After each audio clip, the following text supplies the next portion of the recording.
안녕하세요. 저는 10년 전에 사별한 70대 남성입니다.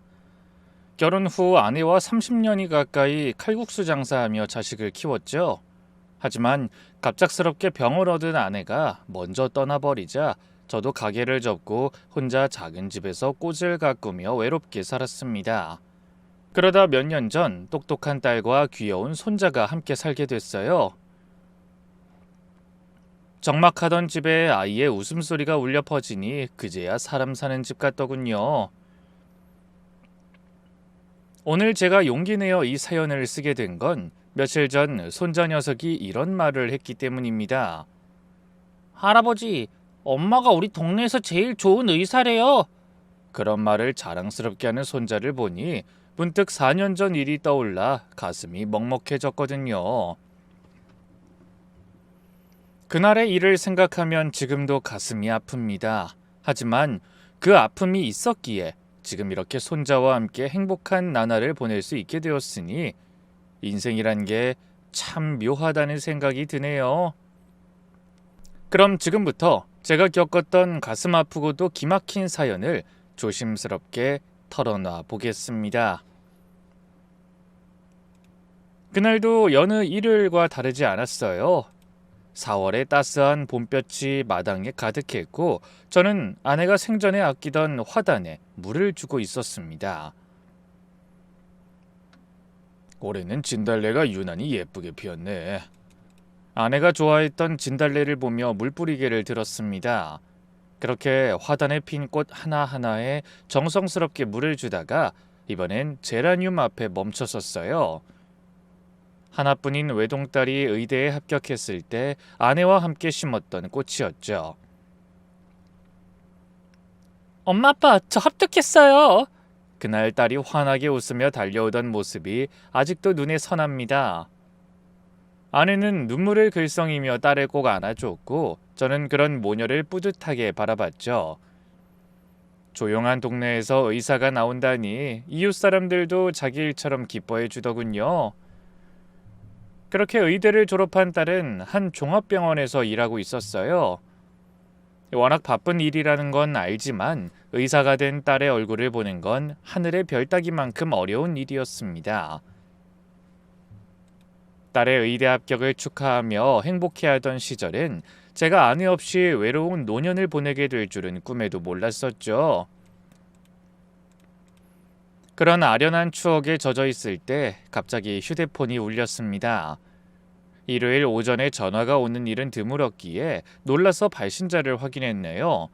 그랬더니 오랫동안 연락이 없던 동창에게서 전화가 왔더군요. 제약회사에서 근무하다 퇴직한 친구로 한때는 자주 만나던 사이였어요.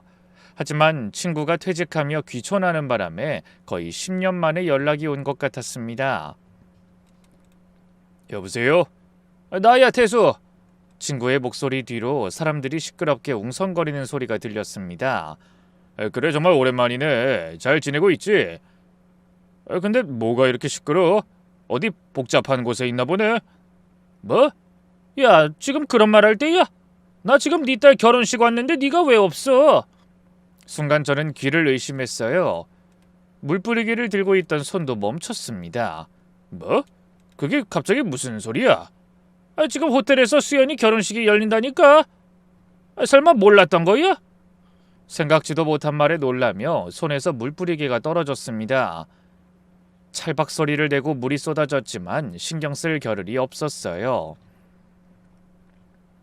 이 사람이 자다가 봉창을 뗐나? 남자친구도 없는 애가 무슨 결혼을 해? 아니 진짜 모르고 있었구나. 사람을 잘못 본 거겠지. 전에 우리 수연이 본 지 오래됐잖아. 헷갈렸을 거야.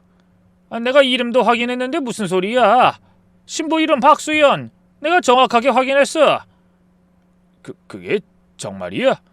그래. 예전에 회사 다닐 때 거래처 했던 병원장 아들이 결혼한다고 해서 왔어. 근데 신부가 수연이더라고. 처음엔 동명이인인가 했는데 사진 보니까 분명히 네 딸 수연이야. 저는 갑자기 머릿속이 하얘졌습니다. 눈코 뜰 새 없이 바쁘다는 딸과 통화한 것도 한 달 전의 일이긴 했어요. 그때 딸은 병원 일이 너무 바빠서 당분간 집에 올 수가 없다고 저에게 건강 조심하라고 했었죠. 근데 아비한텐 연락도 없이 갑자기 결혼이라뇨? 태수야, 지금 어디라고 했지? 내가 문자로 호텔 이름이랑 위치 보내줄게. 택시 타고 빨리 와.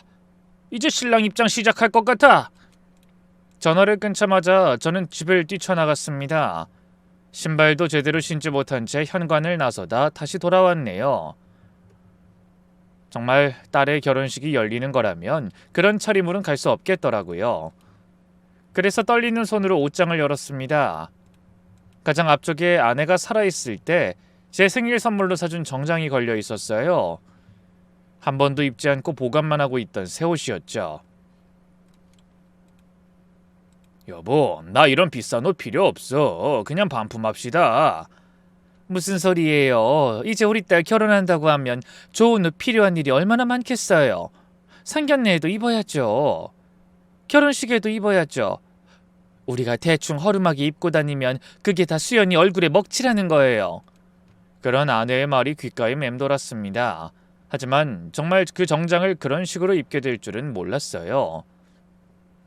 그토록 다급하게 딸의 결혼식에 가게 될 줄도 몰랐고요.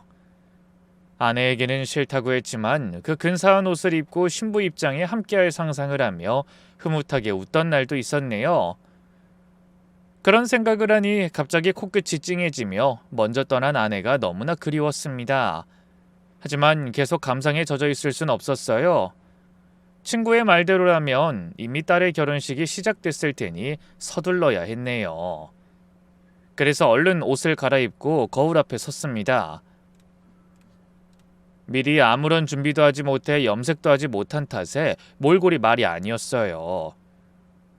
하얗게 샌 머리, 주름진 얼굴, 언제 이렇게 늙었나 싶더라고요. 잠시 후 택시를 타고 호텔로 향하는 내내 딸과의 추억이 주마등처럼 스쳐갔습니다.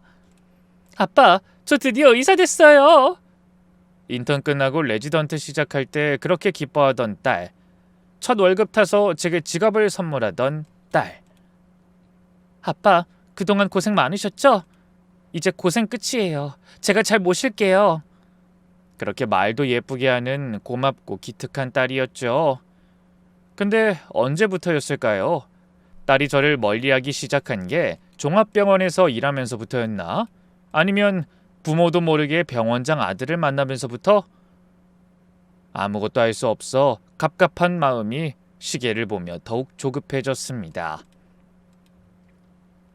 기사님, 좀 더 빨리 가주실 수 있을까요? 네, 손님. 일요일인데도 길이 많이 막히네요. 최대한 빨리 가보겠습니다. 창밖으로 한강이 보였습니다. 봄날의 한강은 참 아름다웠지만 제 마음은 그저 답답하기만 하더군요. 호텔에 도착했을 땐 이미 결혼식이 마무리 단계였습니다.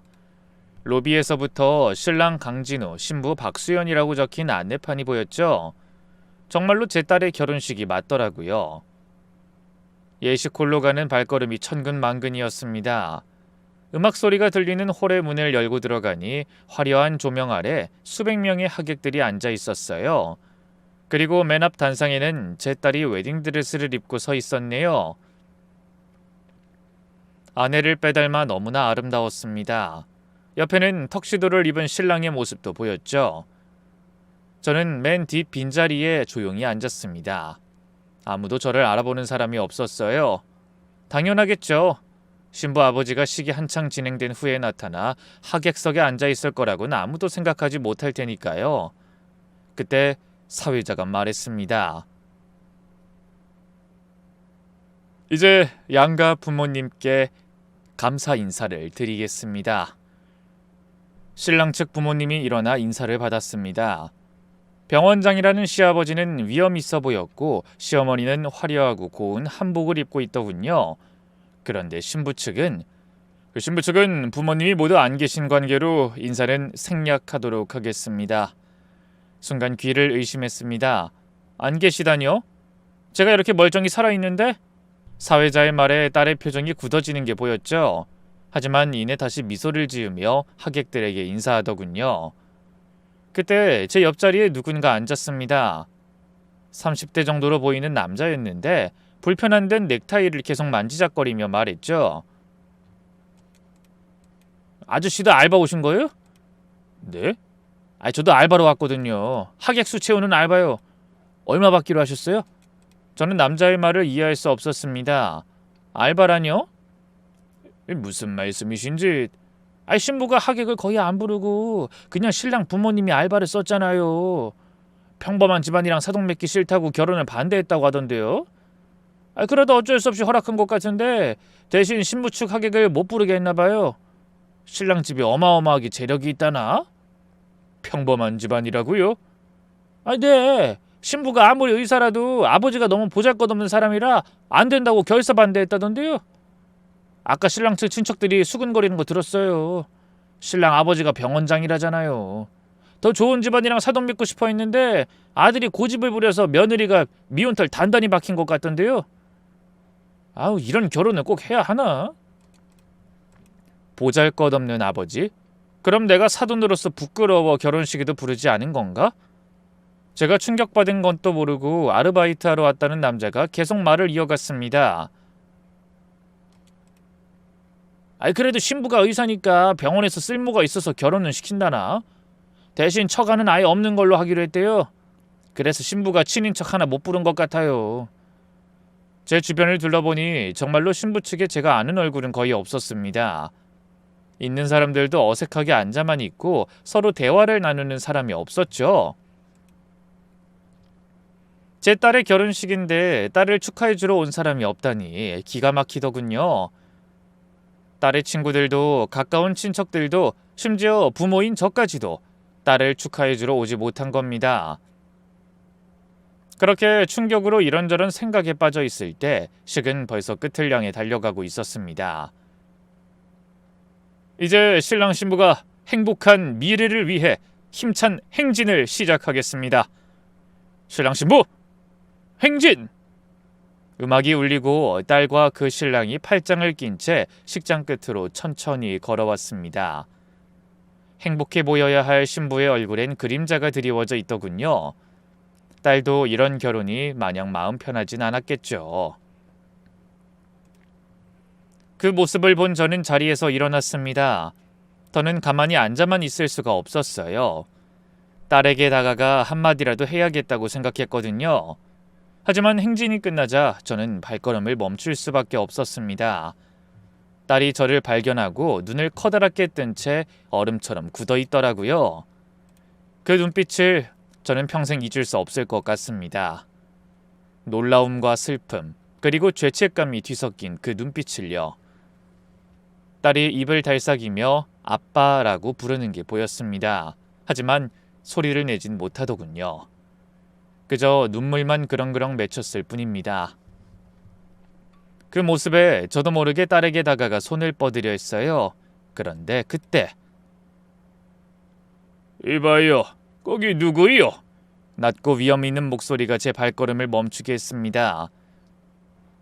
그 목소리의 주인공은 단상에 있던 신랑의 아버지, 바로 결혼을 반대한 문제의 병원장이었습니다. 남자는 날카로운 눈빛으로 절 쏘아보고 있었죠. 키가 크고 다부진 체구에 고급 양복을 입은 그의 모습은 확실히 고압적이었습니다. 저는 말을 꺼내려는 순간 딸이 황급히 저에게 다가왔습니다. 웨딩드레스 자락을 잡고 뛰다시피 해서 왔는데 그 모습이 어찌나 안쓰러운지요. 아빠! 딸이 작은 목소리로 저를 불렀습니다. 그 순간 식장 안의 모든 시선이 저희 부녀에게 쏠렸네요. 웅성거리는 소리도 들렸죠.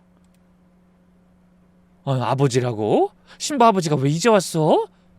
아니 아까 신부는 부모님이 전부 안 계신다고 하지 않았어? 살아있는데 초대를 안 했나봐. 뭔가 사정이 있나 보지. 그때 딸의 시아버지가 큰 걸음으로 저희에게 다가왔습니다. 표정은 잔뜩 굳어있고 눈빛은 차가웠네요. 당신이 수연이 아버지라고요? 네, 저는 수연이 아비 박정호입니다. 제가 대답하자 상대의 표정이 더욱 일그러졌습니다. 마치 귀찮은 일이 생겼다는 듯한 표정이었죠. 수연이 나랑 잠깐 얘기 좀 하자. 병원장이라는 남자가 딸의 곁으로 가서 뭐라고 속삭이는 것 같았어요. 저는 그 자리에 멍하니 서 있을 수밖에 없었죠. 그날에서야 처음 얼굴을 본 사위는 어쩔 줄 몰라 하며 저와 자기 아버지를 번갈아 쳐다보고 있었습니다. 잠시 후 딸의 시아버지가 저에게 다가오더군요. 박 선생님, 잠깐 밖에서 이야기 좀 하시죠. 저는 그를 따라 식장 밖으로 나갔습니다. 호텔 복도는 조용했고 저희 둘 외에는 오가는 이가 아무도 없었어요. 단도직입적으로 말씀드리겠습니다. 오늘은 조용히 가주시는 게 어떻겠습니까? 네? 그게 무슨 말씀인지. 박 선생님이 딸을 생각한다면 오늘은 그냥 가주시는 게 맞습니다. 아까도 들으셨지 않습니까? 이미 하객으로 꽉 찬 결혼식이 다 끝났습니다. 지금 아버지가 나타나면 저희나 수연이 체면이 뭐가 되겠습니까? 저는 당황해서 머릿속이 하얘진 채 되물었습니다. 아이, 제 딸 결혼식인데 왜 제가 이 자리에 있으면 안 되는 겁니까? 딸? 이젠 당신 딸이 아니라 우리 며느리입니다. 딸이 행복해지길 바라지 않나요? 솔직히 말씀드리면 애 앞날을 위해서라도 국수 장사나 한 아버지는 없는 게 나아요. 앞으로 수연인 진우와 함께 우리 병원을 이끌어가게 될 겁니다. 그때 얼마나 대단한 사람들과 인맥을 쌓게 될지 모르는데 고작 국수집 딸이라는 꼬리표가 수연이 발목을 잡으면 좋으시겠어요? 고작 국수집 딸. 그 말이 제 가슴에 비수처럼 꽂혔습니다. 그게 뭐가 어떻다고 이러십니까? 평생 정직하고 성실하게 일해 딸 자식 의사로 키워냈는데 제가 무슨 도둑질을 한 것도 아니고. 제 말을 들은 남자는 코웃음을 쳤습니다. 박 선생님, 상황 파악을 전혀 못하시는군요. 우리 병원은 이 지역에서 내로라는 병원입니다. 진우는 제 후계자고 수연이는 이제 그 집안의 며느리가 된 겁니다. 근데 장인어른이 그저 국수나 팔아서 먹고 살았다? 대체 그게 무슨 문제가 된다는 말씀입니까? 그게 제가 하나뿐인 딸의 결혼식도 보면 안 되는 이유가 되나요? 당연하죠. 우리 집안하고 격이 안 맞아도 너무 안 맞아요. 이미 수연이도 다 동의한 일입니다. 본인이 직접 아버지께는 결혼 사실 알리지 않겠다고 다짐하고 결혼식 진행했다고요. 저는 딸이 그랬을 리 없다고 믿고 싶었어요. 하지만 제가 없이 진행된 결혼식을 보니 현실을 인정하지 않을 수 없었습니다. 그래도 한 번이라도 딸과 이야기를 좀 하고 싶습니다. 안 됩니다. 보는 눈이 얼마나 많은데 무슨 소문이 날지 모른다고요. 결혼식에 초대도 못 받은 신부 아버지가 찾아왔다고 하면 이게 얼마나 큰 집안 망신입니까? 다들 이상하게 생각하다 수연이가 초라한 집안 출신이라는 게 단박에 들통날 거라고요. 그때 식장 문이 열리고 딸이 걸어 나왔습니다. 눈가가 빨갛게 부어있더군요. 아빠? 수연아. 죄송해요, 아빠. 제가 잘못했어요. 나중에 다 설명할게요. 그러니까 오늘은 그냥 가주세요, 제발. 딸의 말에 저는 얼음처럼 굳어버리고 말았습니다. 딸이 자기의 결혼식에 찾아온 아비를 돌려보내기 위해 애쓰고 있었으니까요. 하지만 그 목소리가 어찌나 간절한지 전 그만 할 말을 잃고 말았네요. 딸이 왜 이러는지 이해할 수 없었지만 제가 거기서 더 고집을 부리면 딸이 힘들어질 것만은 분명했습니다. 수연아, 어서 들어가거라. 사진 촬영해야 하는데 갑자기 신부가 안 보이면 하객들이 어떻게 생각하겠니? 그러면서 시아버지가 딸의 팔을 잡아 끌었습니다. 딸은 저를 한 번 더 바라보고는 억지로 끌려가듯 식장 안으로 들어갔죠. 그 멀어지는 뒷모습을 바라보며 전 그대로 자리에 한참을 서 있어야 했어요. 도저히 발걸음이 떨어질 것 같지 않았거든요. 그때 누군가 제 어깨를 두드렸습니다. 아이, 정우야! 익숙한 목소리에 돌아보니 저에게 딸의 결혼식을 알려준 오랜 친구가 서 있더군요. 친구는 걱정스러운 표정으로 절 바라보며 한숨을 쉬고 있었죠. 태수야. 저는 갑자기 목이 메어 말이 제대로 나오지 않았습니다. 그러자 친구가 억지로 말하지 않아도 다 안다는 듯 쓴웃음을 지어 보였네요. 다 봤어. 정말 기가 막히는구나. 어떻게 딸 결혼식에 아버지를 못 부르게 할 수가 있지? 나도 모르겠다. 장사해서 자식 키운 게 그렇게 숨겨야 할 만큼 부끄러운 일인지, 수연이가 나한테 왜 이러는지. 제 말에 친구는 어두운 얼굴로 말했습니다. 나도 제약회사 다니면서 병원장들 많이 봤는데 저 강병원장은 특히 유별나. 돈과 권력밖에 모르는 사람이다. 아마 수연이한테 엄청나게 압력을 넣었을 거야. 하지만 수연이가 그런 이유 때문에 부모를 부끄러워할 애가 아닌데 정우야, 저 병원장이 운영하는 병원이 어떤 곳인지 알아? 의사를 그저 하찮은 부속품으로 생각해. 마음에 조금만 안 들거나 자기 의견에 반대하면 거침없이 잘라버린다고. 악명이 높았지. 의사든 간호사든 저 병원장 앞에서 누구도 거절이란 걸 할 수 없어. 우리나라에 병원이 거기만 있는 것도 아닌데 왜 그런 부당한 대접을 받으면서 일해야 해? 저 강 병원장이 의료계에서 끼치는 영향이 어마어마해. 저 사람 눈 밖에 나서 잘리면 다른 곳에 취직은커녕 개업해도 제대로 살아남기 힘들다고 하더라. 어떻게든 밟아 놔야 직성이 풀리는 거지. 뭐? 아니 그렇게 지독한 사람이란 말이야? 친구의 말을 들으니 조금은 이해가 갔습니다. 딸도 병원에 계속 다니며 의사 생활을 하려면 어쩔 수 없었을지도 모른다는 생각이 들었죠. 하지만 한편으로는 그런 서슬퍼렇게 무서운 시아버지와 가족이 된 딸이 너무나 걱정됐습니다. 그래도 자기 가족들한텐 잘하겠지? 설마 수연이한테도 안 그러길 바라야지. 어차피 이렇게 하객들 불러 결혼식까지 마친 마당에. 지금 네가 수연이를 위해서 해줄 수 있는 건 조용히 지켜봐주는 일뿐인 것 같다. 그 말에 저는 쓸쓸히 고개를 끄덕였습니다. 그리고 무거운 발걸음을 옮겨 화려한 호텔을 빠져나왔어요. 친구는 말없이 그런 저의 어깨를 두드리며 말했죠. 정우야, 너무 상심하지 마. 수연이가 자리 잡으면 언젠가 찾아올 거야. 그렇겠지? 당연하지. 천리는 저렇게 억지로 막는다고 끊어지나? 부모 자식정이 어디 가는 게 아니잖아. 친구와 헤어지고 집으로 돌아와 대문을 열고 들어서니 아침에 물을 주다만 화단이 보였습니다. 그 앞을 나뒹구는 물뿌리개도 그대로 있었죠. 저는 물뿌리개를 집어들고 다시 화분에 물을 주기 시작했습니다. 눈물이 났지만 꼭 참으며 아내가 듣고 있기라도 한 듯 중얼거렸네요. 여보, 오늘 우리 딸이 결혼을 했어. 당신이 그렇게 보고 싶어하던 수연이 웨딩드레스 입은 모습 봤지? 정말 예뻤어. 근데 나는 초대받지 못했네. 초라한 아버지라서 딸의 결혼식에 갈 수가 없었어. 그날 밤 저는 잠을 이룰 수 없었습니다. 딸의 어린 시절이 자꾸만 떠올랐거든요. 아빠, 난 나중에 커서 아빠랑 결혼할 거야. 뭐? 안 돼. 우리 딸은 아빠보다 훨씬 멋진 남자랑 결혼해야지. 대신 그때 아빠가 우리 딸 손잡고 신부 입장해 줄 거야. 정말? 약속할 거야? 당연하지. 아빠가 세상에서 제일 예쁜 우리 딸 손 꼭 잡고 걸어줄게. 그러자 딸이 환하게 웃으며 새끼손가락까지 걸자고 했어요. 하지만 저는 그 약속을 지키지 못했습니다. 아니, 지킬 수 없었죠. 다음 날 아침 딸에게 전화를 해봤습니다. 하지만 역시나 받지 않더군요. 신혼여행 중일 텐데 남편의 눈치를 보느라 연락을 받지 못하는 모양이었어요. 하는 수 없이 문자를 보냈습니다. 수연아, 아빠다. 어젠 갑자기 찾아가서 미안했다. 너를 곤란하게 할 생각은 없었어. 아빠는 네가 행복하면 그걸로 됐다. 내 걱정하지 말고 건강하게 잘 살아라. 답장은 오지 않았고 그렇게 한 달이 지났습니다.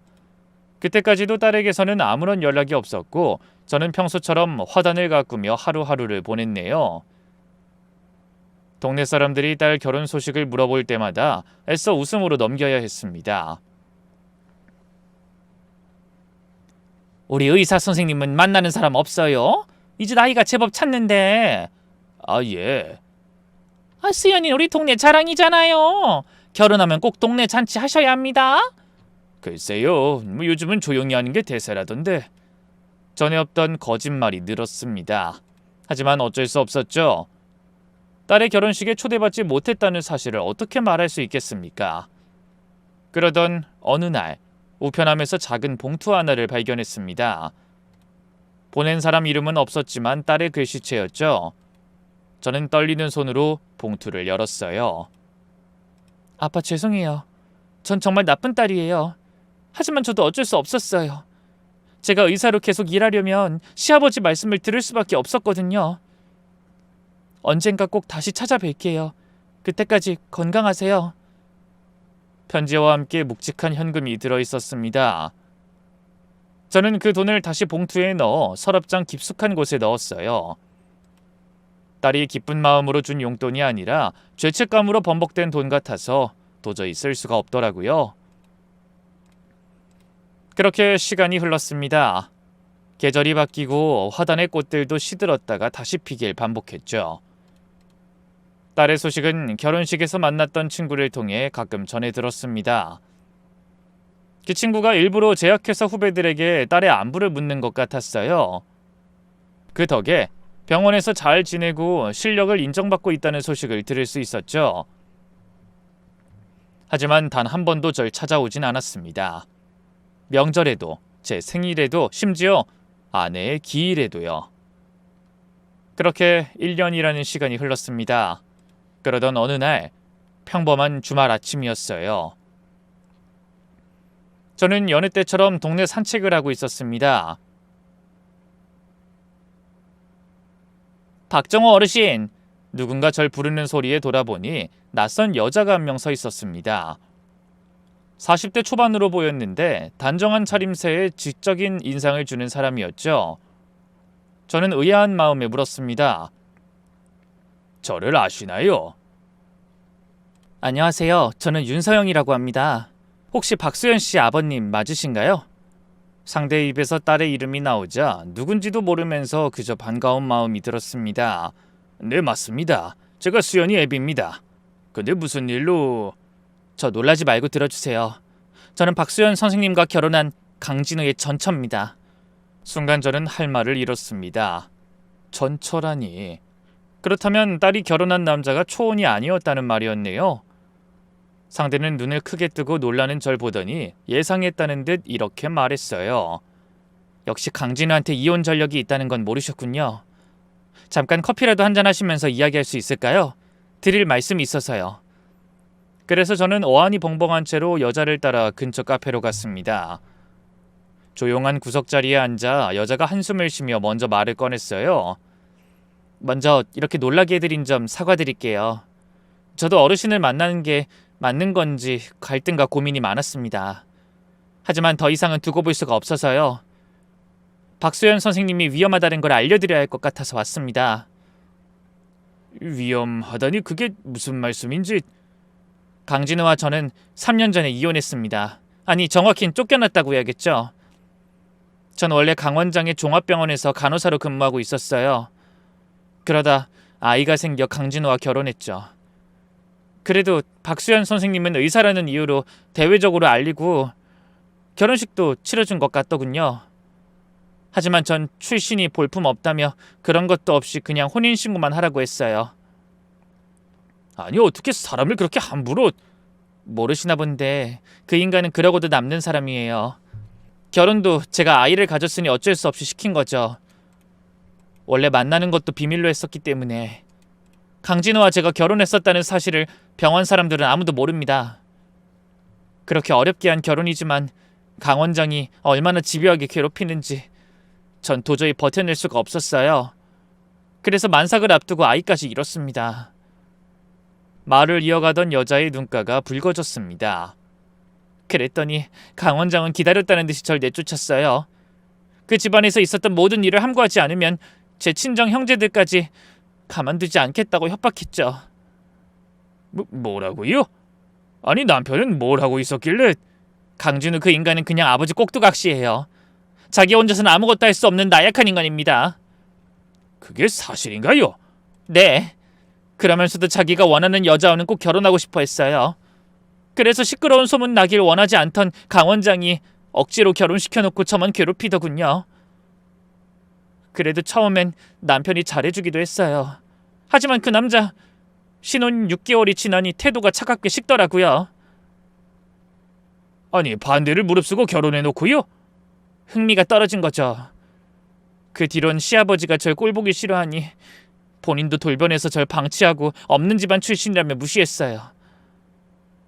여자가 커피를 한 모금 마시고 계속 말했습니다. 이혼할 때도 위자료는커녕 오히려 제가 부정한 여자라고 주장했어요. 임신한 아이가 남편의 아이가 아니었다고. 문란하게 지내다 다른 남자의 아이를 가지고 강진우의 아이로 거짓말에 결혼한 거라고요. 그래서 저는 아이도 명예도 다 잃었습니다. 저는 여자의 이야기를 들으며 불안감이 커졌습니다. 제 딸도 그런 일을 당할 수 있다는 생각에 가슴이 철렁했죠. 근데 왜 지금 절 찾아오신 건가요? 그 얘기를 해주러 오신 건가요? 최근에 그 병원 동료였던 간호사한테 들었는데 박수연 선생님도 임신하셨다더군요. 네? 우리 수연이가 임신을요? 저도 처음 듣는 소식이었습니다. 하지만 손주가 생긴다는 기쁨보다 걱정이 앞섰죠. 저는 강병 원장이 운영하는 병원에서 심각한 일들이 일어나고 있는 걸 알고 있어요. 그래서 그 일을 제보할 생각입니다. 네? 심각한 일이라뇨? 의료사고 은폐, 환자 대상 과잉 진료, 제약사 리베이트, 보험 사기까지. 제가 있을 때도 의심스러운 일들이 많았는데 최근엔 더 심해졌다고 들었어요. 그러더니 여자가 깊은 한숨을 쉬며 말했습니다. 이대로 그냥 바로 검찰에 갈 수도 있었지만 박수연 선생님이 임신했다는 말이 마음에 걸려서 찾아왔습니다. 박 선생님도 그 병원에서 일하시니까 자칫 억울하게 연루될 수도 있을 것 같아서요. 네? 우리 수연이가요? 사실 전 아직도 그 인간들이 무서워요. 그래서 그렇게 당하고도 그냥 죽은 듯이 살아보려고 했습니다. 그런데 그 인간들이 그렇게 놔두질 않아요. 저를 부정한 여자로 낙인 찍은 것도 모자라 제가 혹시라도 그 집안에서 겪은 일을 들춰낼까봐 의료계엔 발도 못 붙이게 하고 있어요. 네? 아니 이혼한 지금까지도 괴롭힌다는 말입니까? 네. 그래서 저도 이제 가만히 있지 않을 겁니다. 뭘 어떻게 하려고? 지렁이도 밟으면 꿈틀한다는 걸 보여줘야죠. 그래서 혹시 사건이 터지면 박소연 선생님한테 불똥이 튀어 조사를 받게 될지도 몰라요. 그때 충격받으실까봐 미리 찾아온 겁니다. 그러면서 자리에서 일어났습니다. 그러지 않길 바라지만 만약 저처럼 박소연 선생님에게도 위험한 상황이 오거든 어르신이 꼭 지켜주세요. 전 그때 절 보호해줄 부모님이 안 계셨거든요. 그래서 그 인간들의 횡포를 고스란히 참아낼 수밖에 없었어요. 여자는 눈물을 훔치며 저에게 꾸벅 인사하고 자리를 떠났네요. 그 뒤로도 저는 한참을 그 자리에 앉아 있었습니다. 딸이 임신했다는 소식, 그리고 병원의 비리, 머릿속이 너무나 복잡했어요. 집으로 돌아와 딸에게 전화를 걸었습니다. 하지만 여전히 받지 않았죠. 그래서 또다시 문자를 보냈어요. 수연아, 아빠다. 오늘 너에 대한 이야기 들었다. 임신했다며? 축하한다. 그런데 걱정도 되는구나. 제발 한 번만이라도 만나자. 그랬더니 이번엔 답장이 왔습니다. 아버지 죄송해요. 지금은 못 만나요. 너무 걱정하지 마세요. 제가 알아서 잘할게요. 전 잘 지내고 있어요. 그런데 며칠 후 우려하던 일이 일어났습니다. 딸의 시아버지가 운영하는 병원이 검찰 수사를 받게 됐다는 소식이 들린 겁니다. 며칠 전 찾아왔던 여자가 전한 말 그대로였어요. 의료법 위반, 보험 사기, 리베이트 등 여러 혐의가 있다고 했죠. 아마 굳게 결심한 여자가 검찰에 제보한 게 틀림없는 것 같더라고요. 그 말을 전하며 친구가 이런 말도 덧붙였어요.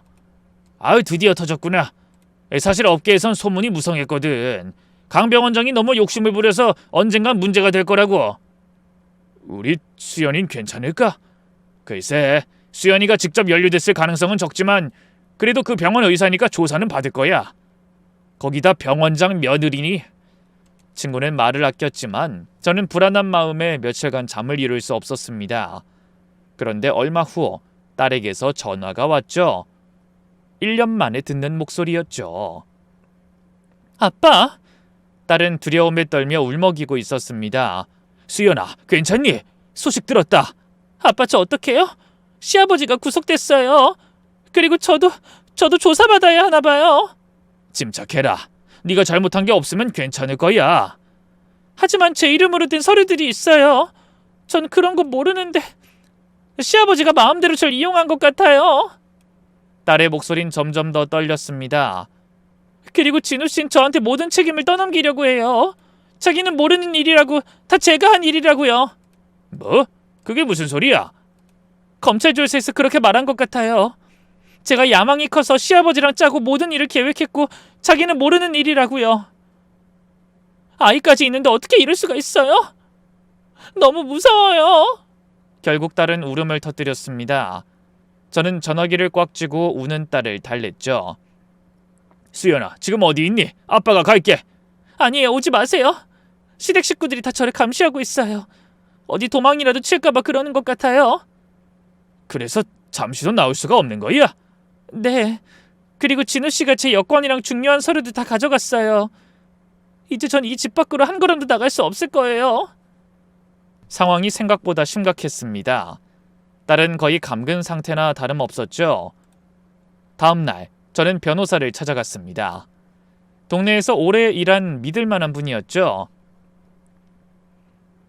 박 선생님, 따님이 정말 아무것도 모르고 이용만 당한 거라면 끝까지 싸워봐야죠. 하지만 무죄를 증명할 증거를 찾아야 해요. 증거라니 어떤 증거를 말씀하시는 건지. 일단 따님이 그런 비리에 관여하지 않았다는 증언을 해줄 동료들이 필요합니다. 그리고 강병 원장이 며느리를 이용했다는 증거를 찾아야죠. 전 그날부터 딸을 돕기 위한 방법을 찾기 시작했습니다. 그래서 함께 일했던 병원의 간호사들을 찾아다녔죠. 다행히 거의 모든 간호사가 딸이 결백하다는 걸 알고 있었어요. 박수현 선생님은 정말 좋은 의사예요. 환자들을 진심으로 대하셨고 과잉 진료 같은 건 절대 안 하셨어요. 맞아요. 오히려 병원장이 압력을 넣어도 환자에게 필요 없는 검사나 처방은 안 하셨죠. 그것 때문에 병원장님은 항상 못마땅해 하셨지만요. 하지만 공개적으로 증언하겠다는 사람은 많지 않았습니다. 모두 강병원장의 보복이 두려웠던 거죠. 그러던 중 한 간호사의 도움으로 병원장의 전직 비서였던 사람과 연락이 닿았어요. 그 사람은 모든 비리를 알고 있었고 병원장을 말리다가 눈밖에나 해고당한 사람이라고 하더군요. 그제야 한가닥 희망이 보이는 것 같았습니다. 하지만 그때 딸에게서 다급한 목소리로 전화가 왔어요. 아빠, 저 어떡하면 좋아요? 저 의사 면허 정지 처분 받을 것 같아요. 검찰에서 절 비리의 주범 중 하나로 보고 있대요. 뭐라고? 진우 씨가 검찰에서 모든 게 제 주도로 이뤄졌다고 진술했는데 시아버지까지 모든 걸 제가 하자는 대로 한 것뿐이라고 했나 봐요. 제가 밀고 나가는 통에 어쩔 수가 없었다고. 그건 명백히 제 딸을 희생양으로 만들려는 음모였어요. 어쩌면 처음부터 이런 일이 생겼을 때 제 딸을 이용하기 위해 든든한 배경 없는 우리 딸을 며느리로 들였을지 모른다는 생각이 들었네요. 병원장의 소름 끼치는 큰 그림이었죠. 아빠, 저 혼자 이 일을 감당하기 너무 힘들어요. 도와주세요, 제발. 1년 만에 연락한 딸이 저에게 도움을 청했습니다.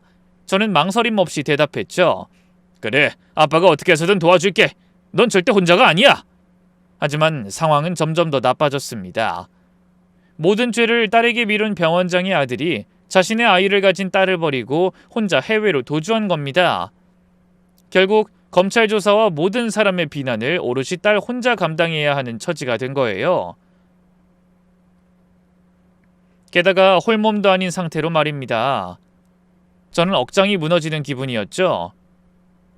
저는 딸이 걱정돼 더는 참지 못하고 병원장의 집으로 찾아갔습니다. 하지만 문전박대 당하기 일쑤였어요.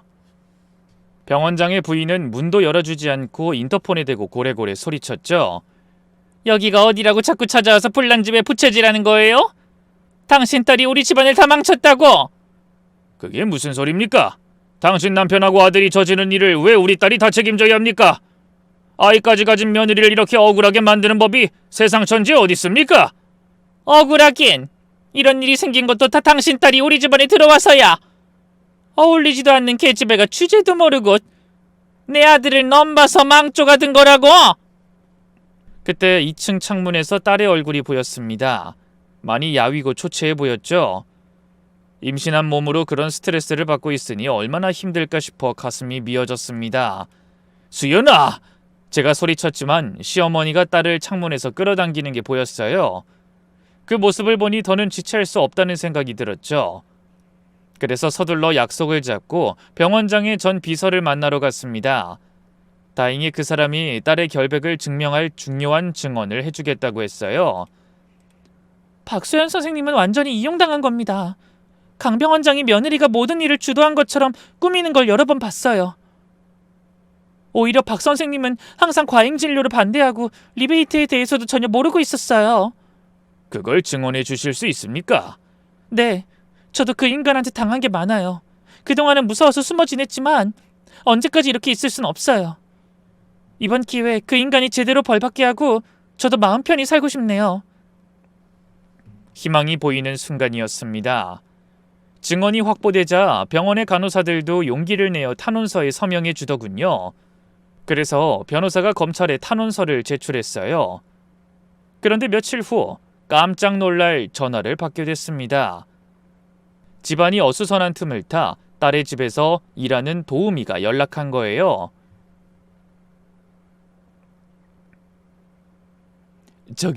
저는 박 선생님 집에서 일하는 사람이에요. 친정아버지가 아셔야 할 것 같아서요. 오늘 아침에 박 선생님이 병원에 실려가셨어요. 조산 위험이 있다는 것 같은데. 네? 뭐라고요? 어느 병원입니까? 저는 도우미에게 거듭 고맙다고 인사한 뒤 허둥지둥 병원으로 달려갔습니다. 그러자 병실에 들어선 저를 보며 딸이 눈물을 글썽였어요. 얼굴이 어찌나 창백한지 심장이 쿵 내려앉는 기분이었죠. 아빠! 링거를 맞고 있는 배가 불룩한 걸 보니 더욱 안쓰러운 생각이 들었어요. 수연아, 괜찮아? 스트레스를 너무 받았나 봐요. 조산 위험이 있대요. 절대 안정을 취해야 한다고. 그때 딸의 시어머니가 병실로 들어서다 날카로운 목소리로 소리쳤습니다. 아니, 당신이 왜 여기 있어? 내 딸이 아픈데 당연히 와야죠. 딸? 결혼했으니 이제 우리 집 며느리라고 몇 번을 말해. 그리고 이 모든 게 당신 딸 때문에 일어난 일이라고. 애가 얼마나 복이 없으면 시집 온 지 1년 만에 온 집안을 이렇게 풍비박산나게 만들어? 그 말에 딸이 울먹이며 말했습니다. 어머님, 제발 그러지 마세요. 아버지는 아무 잘못 없잖아요. 닥쳐! 집안 망신 다 시켜놓고 그깟 애 하나도 조용히 못 낳아서 이 와중에 병원에까지 쫓아다니게 만들어? 그때 의사가 들어와 중재했습니다. 환자가 절대 안정을 취해야 합니다. 이렇게 소란스러우면 아이와 산모 모두 위험해요. 계속 이러시면 면회 금지 조치 취하겠습니다. 딸의 시어머니는 투덜거리며 나갔고 저는 딸의 곁에 남았어요. 아빠, 저 정말 너무 억울해요. 전 아무것도 한 게 없는데. 알아. 아빠가 꼭 우리 딸의 결백 밝혀줄게. 하지만 어떡해요? 진우 씨는 도망가고 시아버진 절 모함하고 모든 화살이 다 저를 향해 있어요. 딸은 눈물을 흘렸습니다. 임신한 몸으로 감당하기엔 너무 큰 시련이었죠. 그때 결정적인 증거가 나왔습니다. 딸이 입원한 사이 그 집을 압수수색한 검찰에 병원장 아들이 도주하면서 놓고 간 예전 휴대폰이 발견된 거예요. 검찰은 그 휴대폰으로 주고받은 문자 메시지를 복구해 강 병원장과 그 아들이 비리를 주도했다는 사실을 알아냈죠. 그리고 그 일에 제 딸을 어떻게 이용할지에 대한 계획이 적나라하게 적혀 있는 것도 밝혀냈습니다. 그러자 갑자기 검찰의 수사 방향도 바뀌기 시작했어요. 이제 조금만 있으면 제 딸의 억울함도 금방 풀릴 것 같았죠. 하지만 딸의 건강은 계속 악화됐습니다. 스트레스로 인한 조산 위험이 높아져서 하루하루 약으로 버티며 힘든 시간을 보내야 했죠. 저는 매일같이 병원에 찾아가 그런 딸의 곁을 지켰어요. 아빠, 저 아이를 잃으면 어떡해요? 그런 일은 없을 거야. 넌 좋은 엄마가 될 거다. 그렇게 되도록 너희 엄마가 반드시 지켜줄 거다. 좋은 엄마요? 저는 제 앞가림도 못하는데. 아니야. 넌 충분히 강해. 이 모든 걸 견뎌내고 있잖아.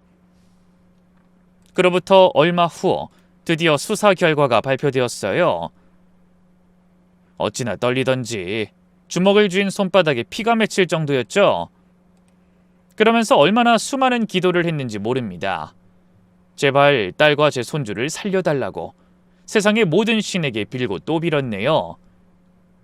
그 기도가 하늘에 닿은 걸까요? 다행히 딸은 모든 누명을 벗고 무혐의 처분을 받게 됐습니다. 딸의 결백이 밝혀진 겁니다. 하지만 이미 딸은 너무 많은 것을 잃고 너무 큰 충격을 받았어요. 의사로서의 명예에도 큰 타격을 입고 믿었던 남편에게도 배신당했죠. 병실로 돌아가니 딸이 울고 있었습니다. 아빠, 저 이제 무혐의래요. 근데 왜 기쁘지가 않죠? 그동안 너무 힘들었으니까 그런 거야. 이제 다 끝났어. 괴로운 기억은 전부 잊고 새로 시작하기만 하면 돼. 새로 시작이요? 하지만 전 이미 너무 많이 망가졌어요.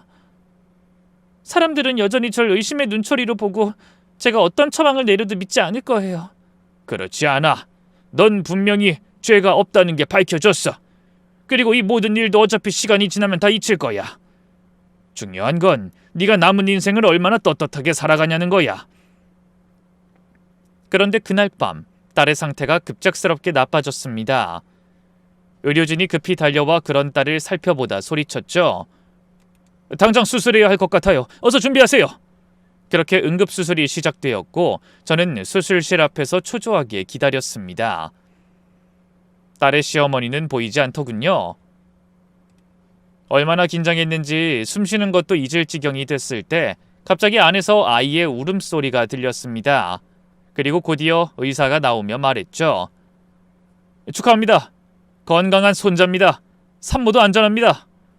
감사합니다. 정말 감사합니다. 저는 결국 그 자리에 주저앉아 오열하고 말았습니다. 감사함과 안도감, 그리고 지난 시간의 아픔이 한꺼번에 밀려왔거든요. 그렇게 우여곡절 끝에 손자가 태어난 후 딸은 시댁과 완전히 연을 끊었습니다. 일부러 그랬다기보다 경황이 없어 손주에게 신경 쓸 정신이 없었을 거예요. 딸의 시아버지는 구속돼 징역을 살게 됐고 아들은 국제적인 수배자가 됐거든요. 그 바람에 병원도 문을 닫고 시어머니도 쪽박을 찬 채 행방이 묘연해졌다더군요. 아마 그토록 남의 시선을 신경 쓰던 사람이니 체면을 구기며 살고 싶지 않아 어딘가로 도피한 게 아닌가 싶더라고요. 딸은 일주일간 입원해 건강을 회복한 후 곧장 집으로 왔습니다. 저는 심사숙고해 평판이 좋은 산후도우미를 들여 딸의 회복을 도왔죠. 그 뒤로 제가 직접 준혁이라고 이름 붙여준 손자는 지금까지 건강하게 잘 자라주고 있습니다. 그 사건 때 가까스로 의사면허 정지 위기를 넘긴 딸은 고민하다 동네에 작은 개인 병원을 개원했어요. 전 시아버지의 병원은 폐업했고 업계에 퍼진 소문 탓에 다른 큰 병원에서도 채용을 꺼렸거든요. 그때 딸은 고민이 참 많아 보였습니다. 아빠, 저 이제 의사생활 못할 것 같아요. 어느 병원도 절 받아주질 않아요. 수연아, 취직할 생각만 하지 말고 우리 동네에서 작게나마 개원을 하는 게 어떻겠니? 동네에서요? 하지만 아무리 작게 하더라도 개원이라는 게 돈이 한두 푼 드는 게 아니에요. 아빠가 엄마랑 하던 칼국수집 정리하면서 모아둔 돈이 있어. 크진 않아도 작은 병원은 열 수 있을 거다. 네? 그게 어떤 돈인데 제가 무슨 면목으로 그 돈에 손을 대요? 저는 제 욕심 때문에 아빠를 결혼식에 부르지도 않았는데. 그게 무슨 소리야? 네가 이렇게 멀쩡히 곁에서 버텨주는 것만으로도 얼마나 고마운 일인데. 결국 며칠을 고민하던 딸은 제 뜻을 받아들이기로 하고 동네에 작은 내과를 열었습니다. 병원에 간판을 달던 날 저는 뭉클함에 눈시울을 붉혔어요. 그 모든 시련을 극복하고 다시 당당하게 의사로서의 첫 발을 내딛는 딸이 자랑스럽더군요. 아빠 덕분에 작아도 제 이름으로 된 병원을 열게 됐어요. 저 이제 그 누구에게도 휘둘리지 않고 제가 하고 싶은 진료 마음껏 할 수 있을 것 같아요. 그래, 이제부터가 의사로서의 진짜 시작이다. 저와 딸은 손을 맞잡고 감격에 겨워 눈물을 흘렸습니다. 그 후로 딸은 진료에 매진하고 그 사이 제가 손자를 키웠죠. 우리 준혁이 할아버지랑 공원 갈까? 오늘은 날씨가 좋네. 그러고는 아이를 유모차에 태워 동네를 돌며 이야기도 하고 마트에 가서 장을 보기도 하며 무려한 노년의 활기를 되찾게 됐습니다. 손자는 제 엄마를 닮아 똑똑하고 외할머니를 닮아 순하고 착한 아이였죠. 그런데 손주가 3살 되던 해 갑작스러운 소식이 전해졌어요. 딸을 그토록 괴롭히고 절 무시하던 전 시아버지가 죗값을 치르던 중 뇌졸중으로 세상을 떠났다는 겁니다. 하나뿐인 아들은 도피했고 마누라는 행방불명이라 면회오는 가족 한 명이 없이 외로운 최후를 맞았다고 하더군요. 그 소식을 들으니 인생이 참 허망하고 한치 앞을 알 수 없다는 생각이 들었어요. 짧다면 짧은 인생을 살면서 뭐가 그렇게 욕심나 남들에게 못할 짓을 하다 떠나는지 그 어리석음에 안타까운 생각까지 들었네요. 모든 문제의 원흉이던 강 원장이 세상을 떠난 후 평화롭게 시간은 흘러갔습니다. 그리고 손자가 5살이 되던 해 동네에 작은 사건이 있었어요. 독거노인이 쓰러져 며칠 동안 발견되지 못했던 것이죠. 다행히 목숨은 건졌지만 딸은 그 말을 듣고 너무나 마음 아파했습니다. 아빠, 우리 동네 어르신들을 위해 제가 뭔가 더 해야 할 것 같아요. 그래서 시작한 것이 찾아가는 의료 서비스였습니다. 일주일에 한 번 거동이 불편한 어르신들 댁을 직접 방문해 진료하는 것이었죠.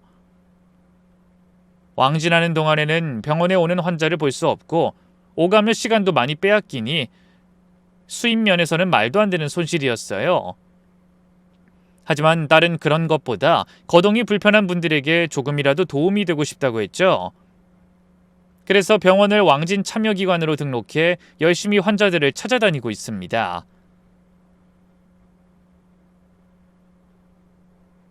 이게 진짜 의사지. 돈만 밝히는 것들과는 다르네. 어르신들의 칭찬에 딸은 보람을 느꼈죠. 비록 큰 돈을 벌진 못했지만 진정한 의사로서의 삶을 살게 된 겁니다. 그러던 어느 날 손주가 유치원에서 돌아와 이렇게 소리쳤어요. 할아버지, 동네 사람들이 우리 엄마가 최고의 의사래요. 그래? 누가 그랬어? 마트 아줌마도 버스 아저씨도 다들 그래요. 우리 엄마가 천사 같대요.